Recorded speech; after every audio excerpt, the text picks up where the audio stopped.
오늘 본문은 요한복음 3장의 앞부분이 되겠는데요. 우리가 잘 아는 니고데모에 관한 이야기입니다. 이 이야기를 통해서 하나님께서 우리에게 주시는 메시가 무엇인가를 삼가 듣는 귀한 시간이 되기를 주님의 이름으로 축복합니다. 자, 1절에 보니까요, 니고데모에 대한 설명이 있습니다. 니고데모는 어떤 사람입니까? 보니까 바리새인이다. 바리새인. 여러 정파들이 있었습니다. 바리새인들은 특히 율법 중심으로 살았던 사람들입니다. 그 반면에 또 사두개인들이 있었죠.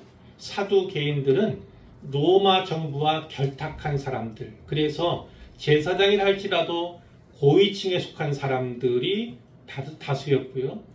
또 공식적으로 행정적인 것은 아니라 할지라도 결탁해서 또 부를 누리는 그런 이들이 꽤 많이 있었던 것 같습니다. 그러니까 성전에서 청결 사건이 일어났을 때 예수님으로 말미암아 크게 분노한 사람 중에 사두개인이 있을 거다, 이런 짐작을 우리가 할 수가 있겠죠. 이 니고데모는 바리새인이었습니다. 말씀드린 것처럼 율법 막 잡고 사는 사람들이에요. 지나치다시피 율법을 붙잡고 사는 사람들. 물론 연구하는 것, 묵상하는 건 당연한 것이지만 그것으로 말미암아 오히려 스스로에게 또 남에게 족쇄를 채우던 그런 분파가 바로 바리새파였습니다. 자, 뿐만 아니라 니고데모는 유대인의 지도자라고 했습니다.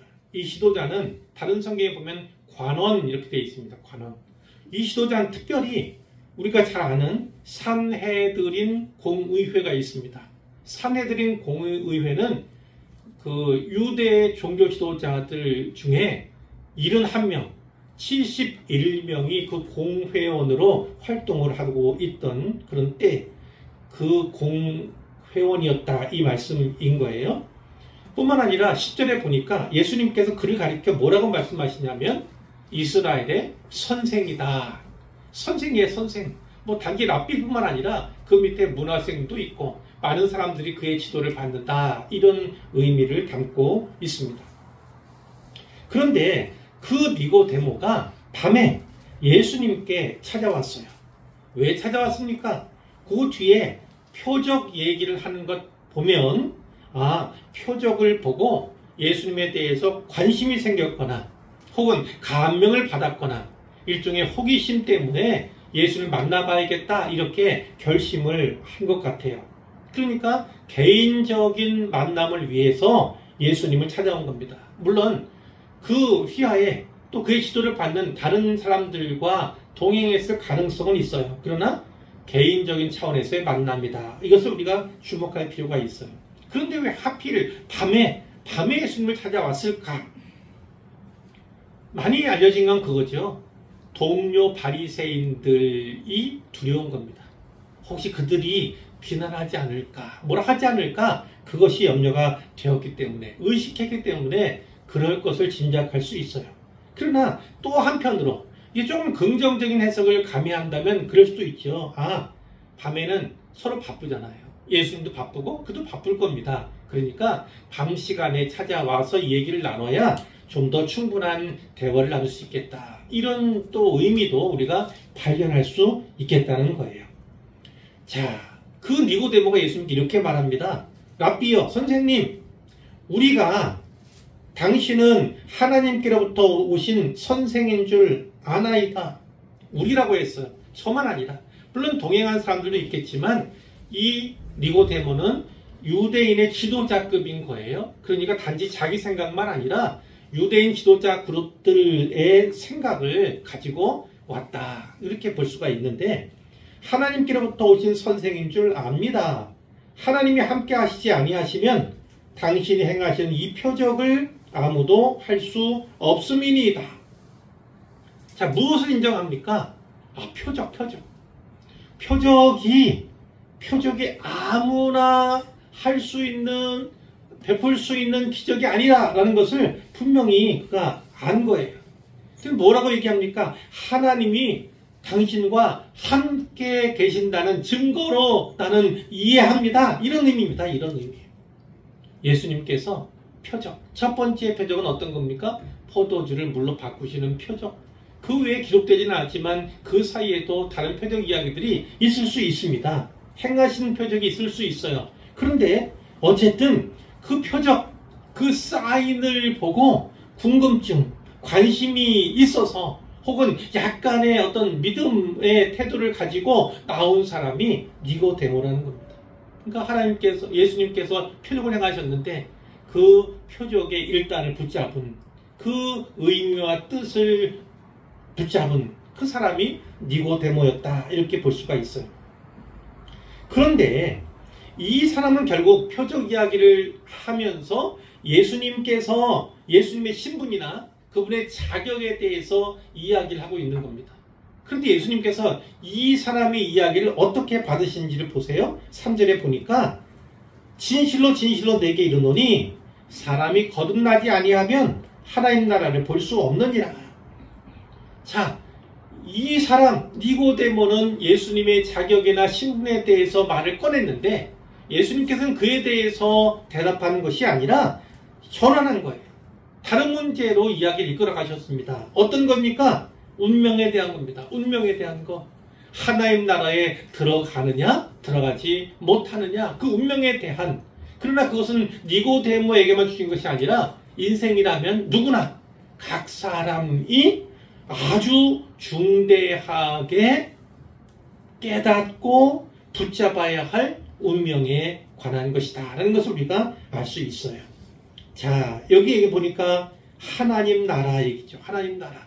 뒤에 결론 부분에서 하나님 나라에 대해서 잠깐 설명할 것이지만, 이 하나님 나라는 일반적으로 땅에서든 하늘에서든 하나님의 통치가 이루어지는 모든 곳이 다 하나님 나라입니다. 물론 이 세상 만물을 하나님께서 지으셨으니까 이것도 다 하나님의 통치 가운데 있어요. 그러나 여기서의 하나님 나라라는 것은 단지 피조물로서의 통치가 아니라 하나님을 인정하고 하나님을 경배하는 그런 차원에서, 그런 차원을 가진 차원 가운데 있는 사람들, 그것을 하나님의 나라다, 이렇게 볼 수가 있다는 겁니다. 자, 그런데 그 하나님 나라를 볼 수 없다. 누구만 볼 수 있느냐? 거듭난 사람만 볼 수 있다. 거듭난 사람만 볼 수 있다. 거듭난 것은 어떤 겁니까? 자, 자주 말씀드리는 거예요. 거듭난다는 건 다시 태어난다는 얘기입니다. 다시 태어난다는 건 새 생명을 얻는다는 이런 의미예요. 그런데 이 거듭난다고 하는 용어는 다시 난다, 이런 의미가 있고, 또 위에서부터 난다, 이런 의미도 있습니다.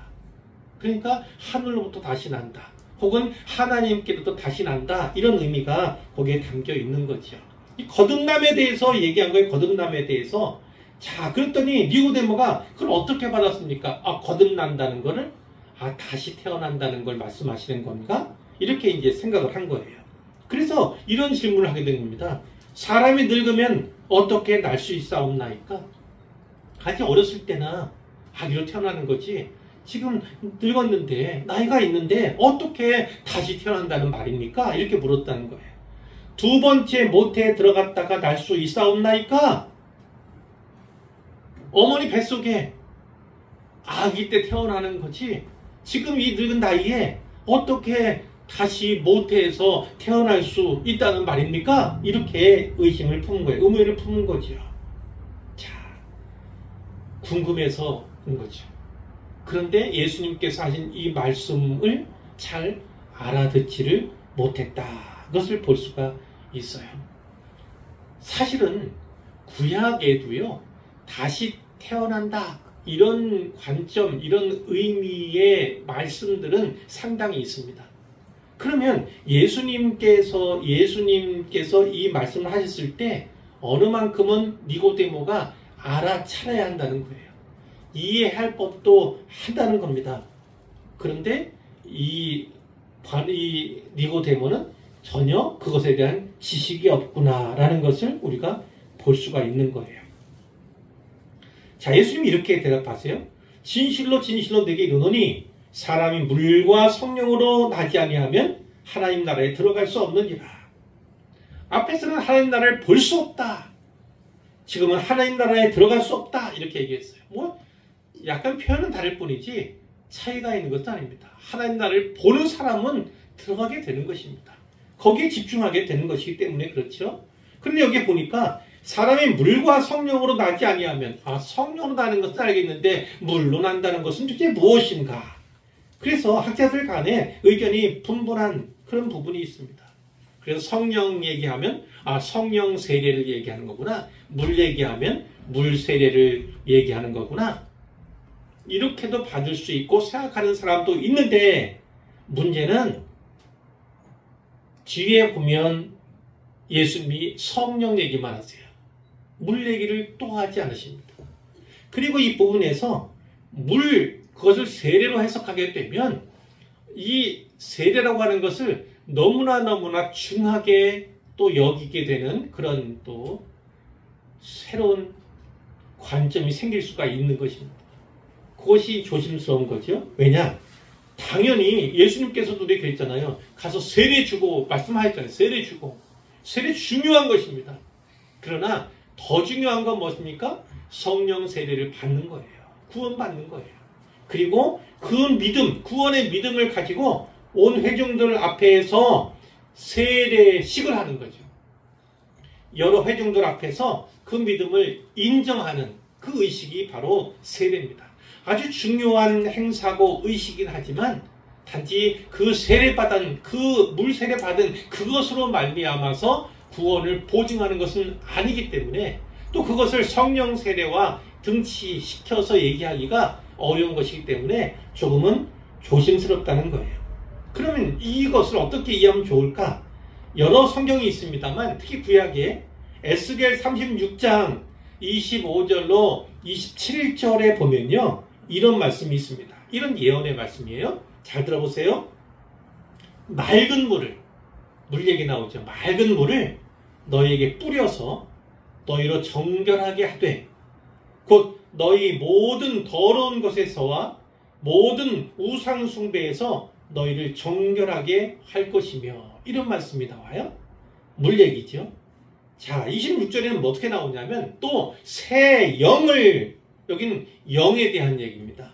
새 영을 너희 속에 두고 새 마음을 너희에게 주되 너희 육신에서 굳은 마음을 제거하고 부드러운 마음을 줄 것이며, 이런 말씀이 있고, 27절에는 이런 말씀입니다. 또 내 영을 너희 속에 두어 너희로 내 율례를 행하게 하리니 너희가 내 규례를 지켜 행할지라, 이런 말씀이 있어요.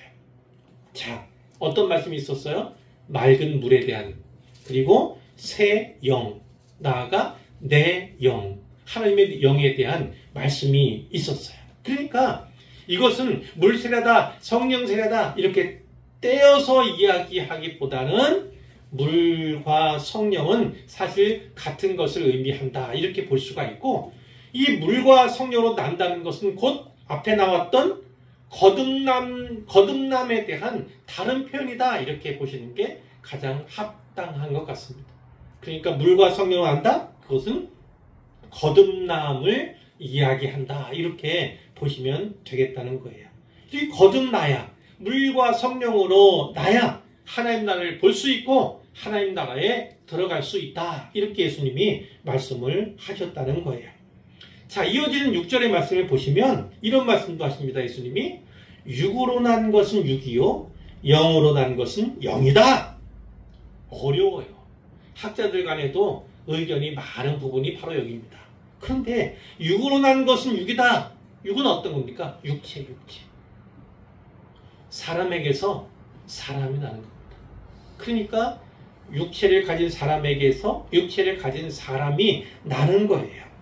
그러나 영으로 난 것은 영이다, 이런 표현. 영.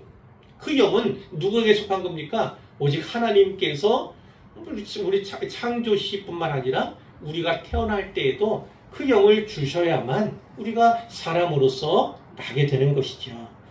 육과 영을 가진 사람으로서. 근데 영어 성경에 보면요, 영으로 난 것은 영이니에서 앞에 영, 그 부분은요 the spirit입니다. the spirit. 그것은 뭐냐면 성령을 가리키는 거예요. 성령. 그리고 뒤에 영은요 그냥 소문자 spirit이에요. 그러니까 앞에는 성령을 가리키고 뒤에는 영을 가리킨다. 어떤 얘기입니까? 성령께서 역사한 그 결과가 바로 새로운 영으로 태어나는 것이다 라고 말씀해 주신다는 거예요. 그러니까 성령께서 신자에게 새 영을 불어 넣어 주신다는 것입니다. 변화시켜 주신다는 거예요. 단지 육체 가진 사람이 하는 건 육체를 가진 사람을 만드는 것일 뿐이지만 바로 성령으로 거듭난, 성령으로 새롭게 생명을 받은 그 일은 오직 성령께서만 하신다. 신자는 성령의 산물이다. 거듭나게 하신 은혜의 산물이다. 이렇게 말씀하시는 거죠. 내가 네게 거듭나야 하겠다. 오해했잖아요. 다시 모태에 들어갔다가 두 번째 나는 걸 말하는 건가? 내 나이가 지금 몇인데 지금 어떻게 다시 태어난단 말이지? 이런 의심을 갖고 있는, 의문을 갖고 있는 니고데모에게 내가 네게 거듭나야 하겠다는 말을 놀랍게 여기지 말라. 이렇게 말씀하시면서 예를 들었어요. 바람 얘기를 하십니다. 바람이 임의로 불 때, 바람이 정치 없이 불죠. 물론 뭐 기압골이 어떻고 오늘날에는 그렇게도 일기예보통해서 얘기하잖아요. 그러나 어쨌든 우리가 일반적인 지금 바람이 어떻게 불지 우리는 알 수 없어요. 단지 감지만 하는 거예요. 감지만. 임의로 분다는 거예요. 네가 그 소리는 들어도 소리를 들을 수 있어. 어떤 강풍일 때는 바람 소리가 나잖아요. 감지할 수 있다는 거예요. 그러나 어디서 와서 어디로 가는지는 알지 못하지 않느냐. 이렇게 물으시면서 성령으로 난 사람도 다 그렇다. 이런 말씀을 한 겁니다. 근데 재밌는 건 여기에 바람이라고 번역된 원어 푸뉴마라고 하는 단어예요. 그리고 뒤에 성령으로 번역된 혹은 영으로 번역되는 단어도 다 푸뉴마입니다. 푸뉴마예요. 그런데 푸뉴마라고 하는 단어는 영, 바람, 호흡 여러 가지로 번역이 가능한 단어인데 어쨌든 예수님께서 말씀하신 이 말씀 가운데 이 바람과 성령이 동일한 단어로 사용되고 있다는 것입니다. 우리가 바람은 감지할 수 있어요. 그러나 그 바람이 어떻게 생겼는지 어디서부터 왔는지 그 기원에 대해서는 알 길이 없습니다. 그리고 어디로 와서 어디로 불러 갈지 우리는 그 방향도 알지 못해요. 자, 무엇을 말씀하시고자 합니까? 성령의 일하심도 행하심도 바로 그와 같다는 겁니다. 우리는 알 수가 없다. 뿐만 아니라 통제할 수가 없다. 이렇게 얘기를 하는 거죠. 자, 감지조차 어려워요. 바람은 감지할 수 있지만 성령의 일하심은 사실 우리가 감지하기가 매우 어렵죠. 그러나 우리가 알 수 있는 건 무엇입니까? 알 수 있는 게 있어요. 그 기원이나 그 방향에 대해서는 우리가 알 수 없지만 알 수 있는 건 뭡니까? 바람이 낸 결과는 알 수 있습니다. 무엇이 날아가거나 어떤 작용이 역사가 나타나는 것은 보게 되죠. 바로 성령께서 일하신 결과를 우리는 알게 되는 것입니다. 특히 누군가 구원받았어요. 누구로 말미암습니까? 성령으로 말미암아 구원받았어요? 그러면 그 결과는 우리가 알 수 있어요. 그러나 그분의 일하심, 행하심을 감지하기 어렵고 그리고 결코 통제하기도 어렵다. 그것이 바로 이 말씀의 요점이에요. 그만큼 하나님께서는 성령님께서는 주권적으로 일하신다. 그것을 우리가 알게 되는 거죠. 이 복음이 사실 복음이 이렇습니다. 복음은 우리에게 너 좋은 사람이 돼야 돼. 물론 그것도 없다고는 할 수 없어요. 그러나 복음이 우리에게 요구하는 건 좋은 사람이 아닙니다. 굿맨 이걸 원하는 게 아니에요. 뭘 원합니까? 뉴맨 새 사람을 원하는 겁니다. 새 사람을 원하는 거예요. 또 마찬가지 겁니다. 복음이 우리에게 줄 수 있는 건 더 나은 삶이 아닙니다. 더 나은 삶을 우리에게 주는가? 아니에요. 물론 생각해보면 그렇지 내가 전에 이런 삶을 살았는데 이렇게 얘기할 수 있지만 복음이 정작 원하는 건 더 나은 삶이 아닙니다. 뭡니까? 새 삶을 원하는 거예요. 새 삶. 그러니까 복음이 중요한 건 복음을 붙잡고 또 복음의 결과로 우리가 또 바라봐야 하는 건 우리가 새로운 삶을 살고 있는가 새 사람이 되고 있는가 이거를 우리가 붙잡아야 되는 거예요. 교회 다니면서 내가 더 나은 사람이 되는가, 더 나은 삶을 살고 있는가, 이거를 붙잡으면 자칫 실족할 수 있습니다. 기억하세요? 물론 성도는 더 나은 사람이 되어야 되죠. 더 나은 사람이 되어야 됩니다. 더 나은 삶을 살아야 합니다. 그러나 정작 복음이 원하는 것, 즉 하나님이 우리에게 원하시는 건 새로운 삶과 새로운 사람이다. 거기에 목표를 둬야 됩니다. 그래야지 실족하지 않고 신앙생활을 잘 해나갈 수 있게 되는 것입니다. 자, 9절 말씀해 볼까요? 니고데모가 또 얘기하네요. 어찌 그러한 일이 있을 수 있습니까? 어찌 그러한 일이 있을 수 있습니까? 예수님이 말씀하시죠. 너는 이스라엘 선생인데 선생이면서 어찌 이러한 일도 알지 못하느냐. 놀라요.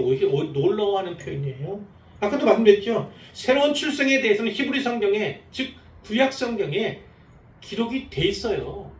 전혀 새로운 것이 아닙니다. 그렇다면 니고데모는 구약을 철저히 알고 있는, 구약에 집중해 왔던 그런 이스라엘 선생 아닙니까? 바리새인 아닙니까? 그런데 그가 뭘 모르는 거예요? 바로 그 구약 성경에, 히브리 성경에 기록되어 있는 메시아에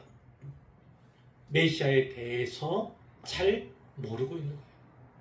지식적으로는 알고 있어요. 지식적으로는.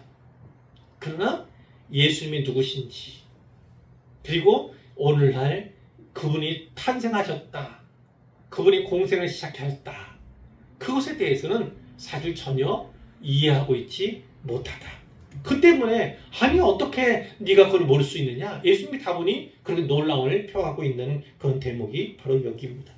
그러면서 말씀하시죠. 진실로 진실로 내게 이르노니. 오늘은 진실로 진실로 내게 이르노니가 많이 나오죠. 그건 너무나 중요한 얘기를 하실 때 예수님께 특별히 진실로 내게 이르노니 이런 말씀을 많이 쓰신 거예요. 그렇기 때문에 오늘 우리도 뭐 다 그렇지만, 모든 말씀이 다 그렇지만 특히 예수님이 이런 말씀을 하실 때는요, 이건 진짜 깨어서 붙잡아야 된다, 들어야 된다, 이게 살 길이다, 이런 생각을 꼭 하셔야 됩니다. 우리는 아는 것을 말하고 본 것을 증언하노라. 그러나 너희가 우리의 증언을 받지 아니하는도다.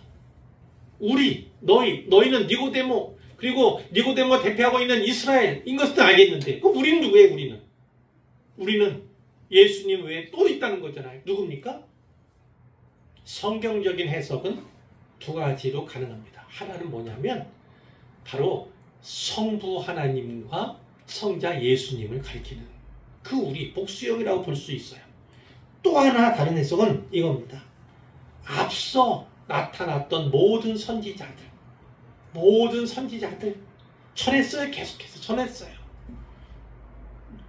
아는 것을, 본 것을 전하고 증언했는데 거기에는 세례 요한도 포함되고 예수님 자신도 포함되는, 그러니까 모든 선지자들, 하나님께 보낸 선지자들이 증언했다는 겁니다. 그러나 너희는 우리 증언을 받지 아니한다. 이렇게 말씀을 하죠. 자, 12절. 내가 땅의 일을 말하여도 너희가 믿지 아니하거든. 땅의 일을 말해도 믿지 못하는데, 특히 예수님께서 앞에 말씀하셨죠. 땅의 일 가운데 뭐 말씀하셨습니까? 바람에 대한 얘기죠. 바람에 대한 이야기를 했는데도 사실은 잘 알지 못했는데, 하물며 하늘의 일을 말하면 어떻게 믿겠느냐? 땅의 일도 모르는데 하늘의 일, 하늘의 영역에 속한 그런 일들, 하늘나라에 속한 진리에 관한 일들, 이것에 대해서 얘기하면 네가 어찌 알겠느냐? 어떻게 믿을 수 있겠느냐? 이렇게 말씀을 하시는 거죠. 거듭나지 않으면 볼 수 없는 세계, 거듭나지 않으면 알 수 없는 세계, 거듭나지 않으면 들어갈 수 없는 세계, 거듭나지 않으면 이해할 수 없는 세계가 있습니다. 그 세계에 대해서 예수님이 말씀하고 계신 거예요. 근데 바로 이 하늘의 일이라는 건 하늘에서 내려온 자, 곧 인자 외에는 다니엘서에도 인자 이렇게 표현이 있죠. 지금 여기도 인자, 예수님께서 스스로 아주 고유한 표현 가운데 하나가 인자인데 인자 외에는 하늘에 올라간 자가 없다. 나는 하늘에서 내려왔고 하늘에 대해서 아는 자는 오직 하나다. 누굽니까? 예수님 자신을 얘기하는 거예요. 유일무이한 존재, 자격으로서 예수님이 말씀하고 있는 거예요. 예수님은 개인적인 경험에 대해서 이야기하는 겁니다. 직접 하늘나라에서 경험하고 체험한 것, 본 것, 아는 것을 가르치는 것입니다. 하늘나라에 대해서 분명하게 명확하게 말씀해 주실 수 있는데 문제는 그 말씀을 듣고 받는 인생이 어떻습니까? 그것을 깨닫지 못하죠. 깨닫지 못해요. 옛날에 서울에 가니까 10층 건물이 있더라. 10층 건물이. 그러면서 어때? 갔더니 계단이 아니고 엘리베이터라는 게 있더라. 그럼 어떻게 했습니까? 처음에 시골에 사는 사람이 그걸 믿겠습니까? 아니 어떻게 10층짜리가 있다고? 10층짜리 집이 있다고? 그리고 거기에 계단이 아니라 엘리베이터가 있다고? 그걸 어떻게 믿겠어요? 그러니까 예수님께서는 알아들을 수 있게 이렇게 묘사하는 거죠. 비유의 말씀들을 많이 하신 이유가 바로 그것 때문이에요. 비유에 대한 말씀들. 그렇게 하지 않으면 전혀 깨달을 수가 없어요. 땅의 일도 잘 못 깨닫는 인생에게 하늘의 일을 그냥 얘기해주면 신기하다. 뭐 이렇게는 생각할 수 있지만 그것에 대해서 어떤 소망을 가지거나 어떤 그것을 근거 삼거나 이러기는 어렵기 때문에 이렇게 예수님이 비유 등으로 말씀하셨다는 것을 알게 되는데 14절에 보니까 바로 구약에 나타난 기록을 말씀하죠. 민수기 21장 6절에서 9절에 나오는 말씀인데요. 모세가 광야에서 뱀을 든 것 같이 광야에서 이스라엘이 하나님을 많이도 배반했지 않습니까? 배역했어요.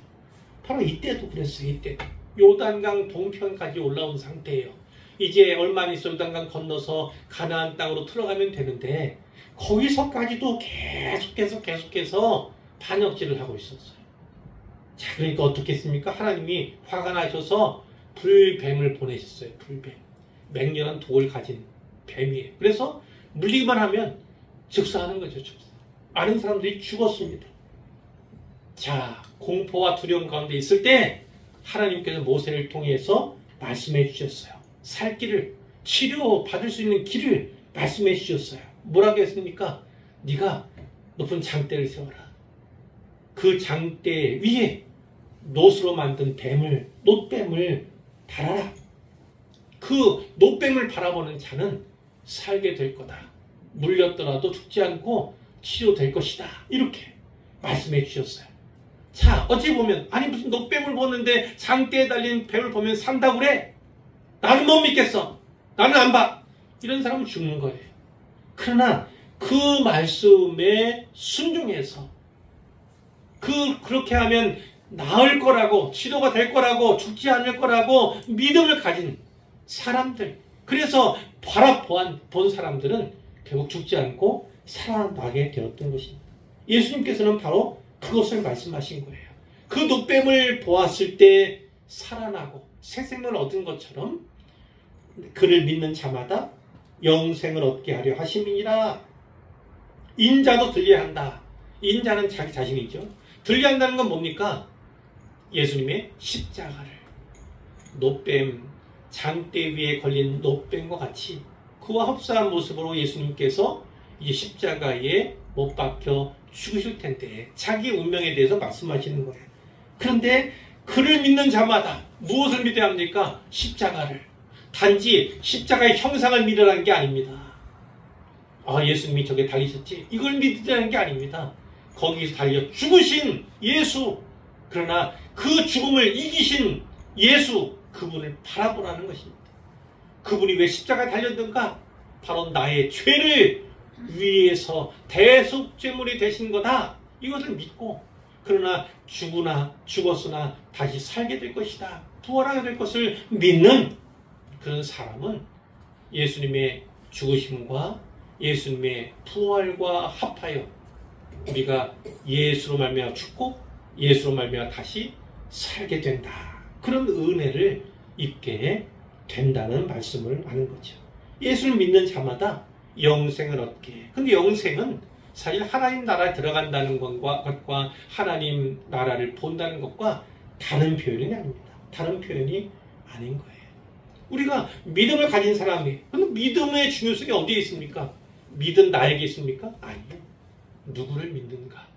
믿는 대상에 그 중요성이 있는 것입니다. 예수를 믿어야만 구원받을 수 있어요. 그분만이 유일한 구원자시기 때문에, 유일한 구원의 길을 내신 분이 바로 예수님이기 때문에 그분을 믿어야만 되는 거죠. 그러니까 우리의 믿음의 실체, 믿음의 중요성은 오직 예수 그리스도에게 있다. 성령이 이렇게 우리에게 증언하는 거죠. 자, 이 말씀을 통해서 이제 결론으로 나아갑니다. 오늘 말씀의 요점은 뭡니까? 요점이 뭐 것 같아요? 누가 하나님 나라에 들어갈 수 있는가? 이게 바로 오늘 본문의 요점이에요. 요점. 잘 기억하셔야 돼요. 자, 이 요점을 가지고 짧게 세 가지로 나눠서 얘기해 보려고 해요. 첫 번째는 하나님 나라에 대한 것. 물론 하나님 나라에 대한 것, 구약에는 거의 예표가 되어 있는 수준이에요. 하나님 나라라고 하는 단어가 없어요. 그러나 신약에 가면 하나님 나라가 많이 등장하죠. 자, 마태복음 7장 21절에 보면 이런 말씀이 있습니다. 나더러 주여 주여 하는 자마다 다 천국에 들어갈 것이 아니다. 다 아시는 말씀이죠? 천국에 대해서 이야기한다, 말한다 할지라도 모두가 그 천국에 속한 것은 아니다. 그것도 분명히 말씀해 주고 있어요. 또 마태복음 13장 47절부터 49절에 천국 기후 가운데 하나가 나옵니다. 천국은 마치 바다에 치고 각종 물고기를 모으는 그물과 같으니, 바다에 친 그물과 같다, 이렇게 비유하고 있는 거예요. 천국을 그물에. 자, 그물이 가득하잖아요. 그러니까 이 어부가 어떻게 합니까? 그물을 물가로 끌어냅니다. 그리고 앉아서 그거를 구분하지 않습니까? 좋은 것은 그릇에 담습니다. 그런데 못된 것은 내버려요. 이즘 같은 표현하면, 물론 보고탕 운영하시는 분도 계실 수 있고, 보고가 너무나 맛있는 고기잖아요. 그런데 보통 낚시터에 가면요, 바다 낚시터에 가면 죽어나가는 건 뭐가 있을까요? 첫째는 불가사리. 불가사리는 쓸모가 없어서 걸려지면 다 버립니다. 땡볕에 말려 죽이려고 그래요. 또 하나가 뭐 있습니까? 보고예요, 보고. 보고 같은 건 어때요? 어떤 경우는 말려 죽이려고 하는 사람도 있고, 어떤 사람은 던져버려요. 그것이 얼마나 큰 보고이든 작은 보고이든 상관없이 보통 사람들은 면허증이, 자격증이 없으면 보고 요리할 수도 없어요. 잘못하면 죽어요. 그러니까 그러면서 그냥 던져놓거나 아니면 말려서 죽여버린다고요. 이거 같아요. 여기 못된 것에 예를 드는 것 뿐이에요. 보고가 나쁘다는 것이 아니라, 자, 이처럼 좋은 고기는 그릇에, 그렇지 않은 고기는 다시 버린다, 이렇게 얘기하죠. 그러면서 하신 말씀이 세상 끝에도 이러하리라, 이렇게 말씀해요. 천사들이 와서 의인 중에서 악인을 갈라낸다. 그리고 악인은 어떻게 해요? 풀무불에, 지옥에 던져 넣는다. 거기에서 울며 이를 갈게 될 것이다. 무엇을 말씀하는 겁니까? 그 날이 오기 전에는요, 그 천국에, 그 하나님의 나라에 누가 있게 될지 판단할 수 없다는 겁니다. 판단할 수 없다는 거예요. 우리가 섣부른 판단을 해서는 안 돼요. 그래서 자, 또 하나 볼까요? 누가복음 13장 22절부터 30절까지의 말씀이 있는데, 먼저 요점부터 말씀드리자면, 그 천국에 가는 문, 들어가는 곳에는 문이 있는데, 그 문은 모든 사람에게 향해서 열려 있다는 겁니다. 모든 사람에게 열려 있는 문이에요. 그러나 언젠가는 닫힐 거다. 그것을 말씀해 주고 있어요. 자, 뭐라고 되어 있냐면 어떤 사람이 예수님께 물었어요. 주여, 구원을 받는 자가 적습니까? 적습니까? 물었어요. 예수님이 뭐라고 말씀합니까? 좁은 문으로 들어가기를 힘쓰라. 좁은 문으로 들어가기를 힘쓰라. 내가 너희에게 이르노니 들어가기를 구하여도 못하는 자가 많으니라. 이렇게 말씀하시면서 집주인이 밤에 일어나서 문을 한번 닫았어요. 닫고 난 뒤에는 밖에 서서 문을 두드리며 주여 열어주소서 열어주소서 외친다 할지라도 결코 그 문 열리지 않을 거다. 나는 너희가 어디서 온 자인지 알지 못한다. 다른 성경에는 도무지 내가 너를 알지 못한다. 이렇게 말씀하게 될 거라는 거예요. 그 밖에 있는 사람이 어떻게 울며 불며 뭐합니다. 뭐합니까? 우리는 주 앞에서 먹고 마셨으며 주는 또한 우리를 길거리에서 가르치셨습니다. 그런데도 그 주인이 안 들어줘요.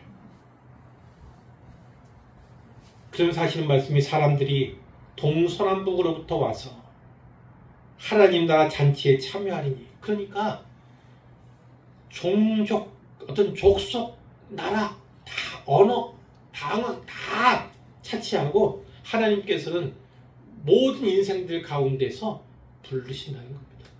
모든 사람들 대상으로 복음을 통해 찾으신다는 거예요. 모으신다는 거예요. 그런데 어떻게 해요?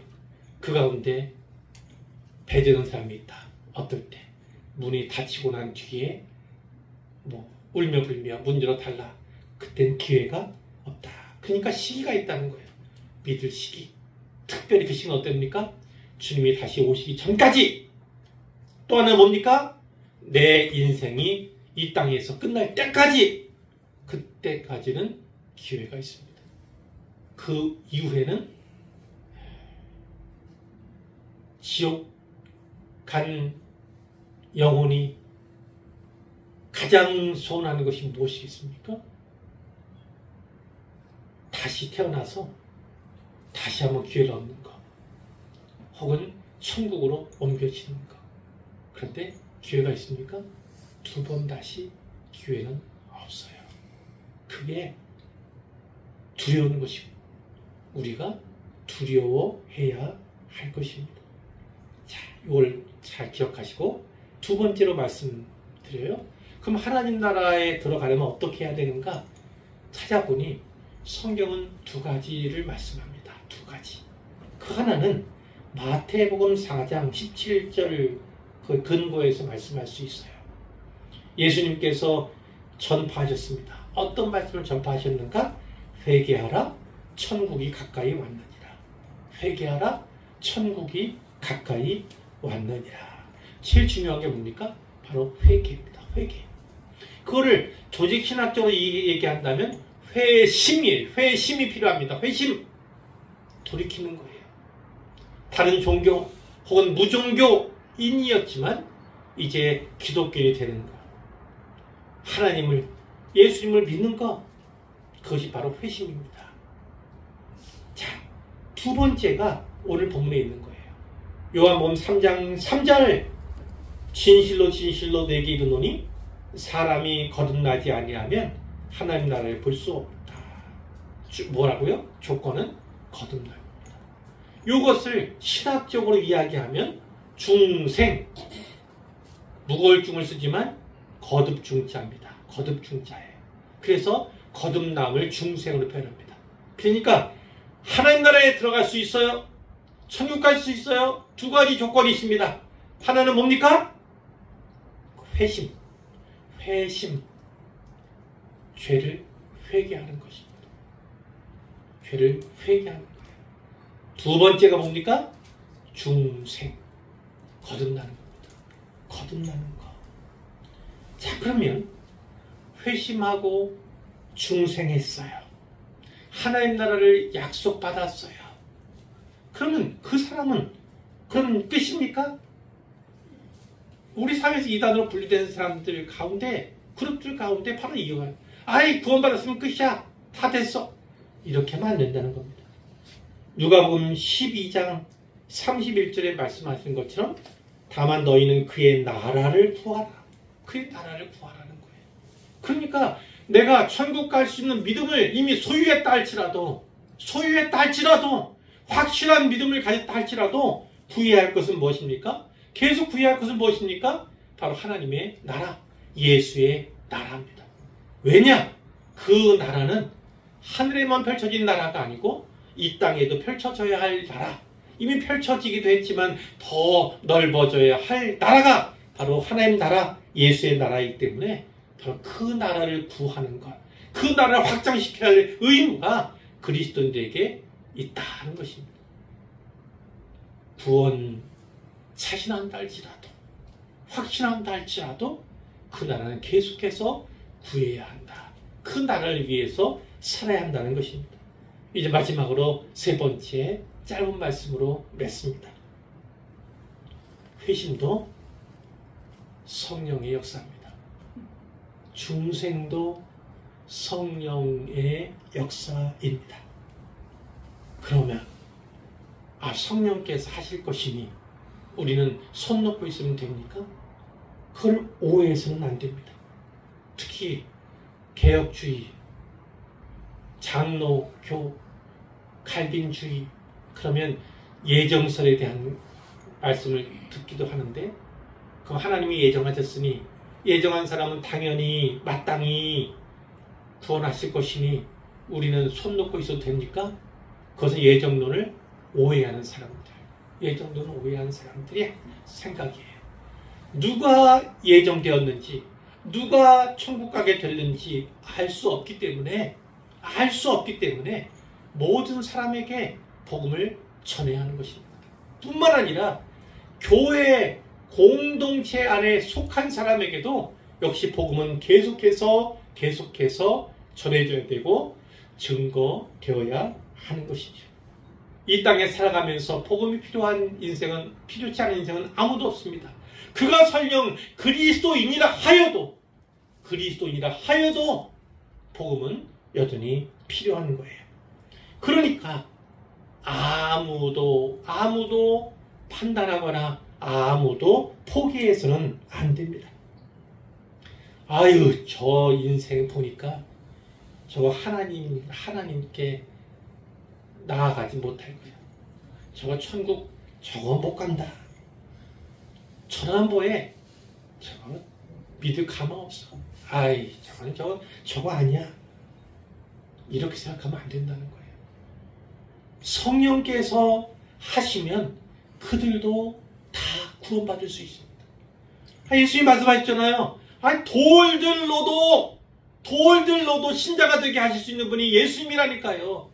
돌은 인간하고 비교할 수 있습니까? 가치를? 예수님이 말씀하신 건 뭐예요? 그렇게 무뚝뚝하거나 반응이 없거나 오히려 완악해서 전혀 무반응인 사람도 예수님이 하시면, 성령님이 하시면, 하나님이 하시면 구원받을 수 있다는 거예요. 그렇기 때문에 우리는 아무도 판단해서는 안 된다. 아무도 포기해서는 안 된다. 그가 이 땅에 살아가고 있는 동안에는 기회가 있다. 주님이 다시 오기 전까지는 기회가 있다. 그런 생각을 가지고 성경에 입각한 그런 분명한 기준을 가지고 부단히 누군가를 위해서 기도하고 그에게 복음을 전해야 하는 것입니다. 지금은 저 모습이지만 제가 감당하기 어렵고 버거워요. 그러나 하나님께서 일하시면 될 줄로 믿습니다. 그렇기 때문에 저 사람의 영혼을 구원하는 일에 하나님, 제가 도구가 되게 해주세요. 일꾼이 되게 해주세요. 이런 간절한 마음의 소원을 가지시고 그를 위해 기도하고 그를 위해 복음을 전할 기회를 준비하시기를 부탁을 드립니다. 그러면 하나님께서 일하십니다. 함께 천국에서 만날 수 있고 거기에서 함께 즐거워하며 기뻐할 수 있게 되리라 믿습니다.